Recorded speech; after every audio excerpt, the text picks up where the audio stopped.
نبی صلی اللہ علیہ وسلم کی ایک حدیث مبارک ہے، مسلم کے اندر موجود ہے۔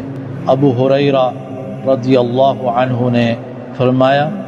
کہ رسول اللہ صلی اللہ علیہ وسلم نے فرمایا ان للہ 99 اسما 100 الا واحدہ من احصاها دخل الجنہ۔ اللہ کے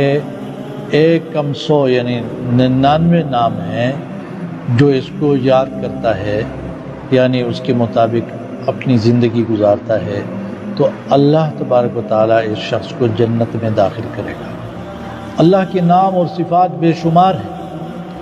اس کو کوئی کاؤنٹ نہیں کر سکتا ہے، شمار نہیں کر سکتا ہے۔ اگر یہ دریا سارے کے سارے سیاہی بن جائے، یہ سارے درخت قلم بن جائے اور اللہ کی صفات کو لکھنا شروع کر دیا جائے، یہ سیاہی ختم ہو جائے گی، یہ قلم ختم ہو جائیں گے، یہ سیاہی ختم ہو جائے گی، اللہ کی صفات ختم نہیں ہوں گی۔ لیکن اس بے شمار نام اور صفات میں سے کوئی 99 نام اس طرح یاد کرتا ہے کہ اس کے مطابق عقیدہ رکھتا ہے، اس کے معنی کو سمجھتا ہے، اس کے مطلب کو سمجھتا ہے، اس کے مطابق عمل کرتا ہے،